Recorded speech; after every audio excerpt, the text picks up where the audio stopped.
ስሙን ያመሰግናል ለዘላለሙ።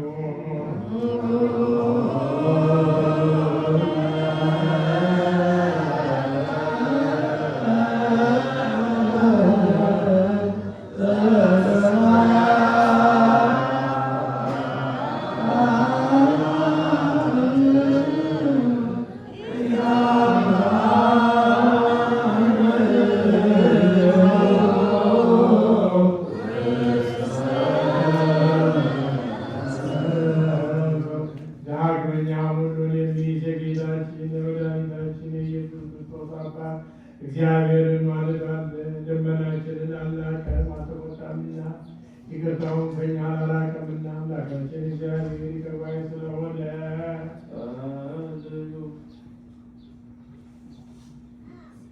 አዎን አቤቱ የሁሉ ጌታ ነህ። አዎን አቤቱ የሁሉ አምላክ ነህ። አዎን አቤቱ የሁሉ ንጉሥ ነህ። አዎን አቤቱ ሁሉን የያዝህ ነህ። አዎን አቤቱ ሁሉን የምትገዛ ነህ። አዎን አቤቱ ሁሉን የምታድን ነህ። አዎን አቤቱ የሁሉ መድኃኒት ነህ። አዎን አቤቱ ሁሉን የምትጠብቅ ነህ። አዎን አቤቱ ሁሉን የምትመግብ ነህ። አዎን አቤቱ በእውነት የሁሉ ገዢ ነህ። የልጅህን ሥጋ ከእኛ ሥጋ ጋር አንድ እንዳደረግ የአንተ መሲህ ደም ከእኛ ደም ጋር አንድ እንዳደረግ እንዲሁ አንተን መፍራትን በልቡናችን በጎ አምልኮትን በሕሊናችን ጨምር።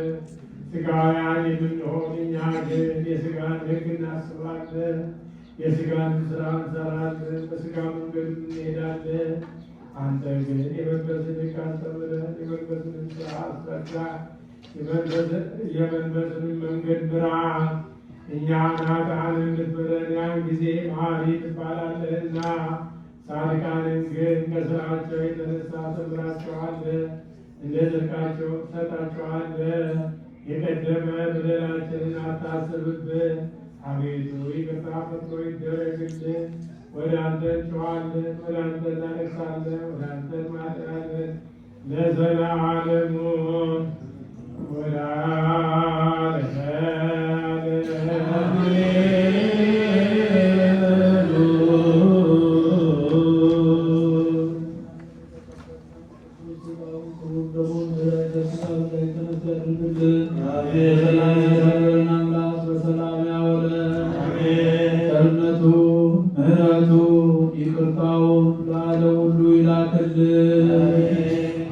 ኢትዮጵያን ተዋሕዶ እምነታችን ከፈተና ይጠብቅልን።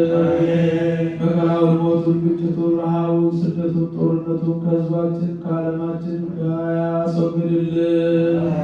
ሰላሙን፣ አንድነቱን፣ ፍቅሩን፣ መተሳሰቡን ለሕዝባችን ይመልስልን። አምላካችን እግዚአብሔር በቸርነቱ ይህ የመከራ ዘመን ያሳጥርልን። የታመሙትን በሃይማኖታቸው ምክንያት በተጎዱትን ያለፉት በሰማዕትነት ያለፉትን ወገኖቻችን ሁሉ በቸርነቱ በመንግስቱ ያሳርፍልን። ከቤት ንብረታቸው የተፈናቀሉትን በሕይወታቸው ላይ ጉዳት የደረሰባቸውን ወገኖቻችን ሁሉ ወደ ሕይወታቸው፣ ወደ ኑሯቸው፣ ወደ ሰላማቸው ይመልስልን። ይህች ቤተክርስቲያን በገንዘባቸው፣ በጉልበታቸው፣ በእውቀታቸው፣ በጸሎታቸው ጊዜ እያሰቡ የሚያገለግሉትን አገልጋዮቿን፣ ካህናቱን፣ ዲያቆናቱን፣ ምዕመናኑን፣ ወንዶችንም ሴቶችንም በሕይወተ ሥጋ በሕይወተ ነፍስ በረጅም ዕድሜ በሙሉ ጤንነት ይጠብቅልን። የታመሙትን በየሆስፒታሉ በየቤታቸው ሆነው ምሕረት የሚሹትን የምሕረት እጁን ዘርግቶ ይፈውስልን። ከጻድቁ አባታችን አቡነ አረጋዊ ከቅዱስ ሚካኤል ከሰማዕቱ ከቅዱስ ጊዮርጊስ ረድኤቱን በረከቱን ያሳድርብን።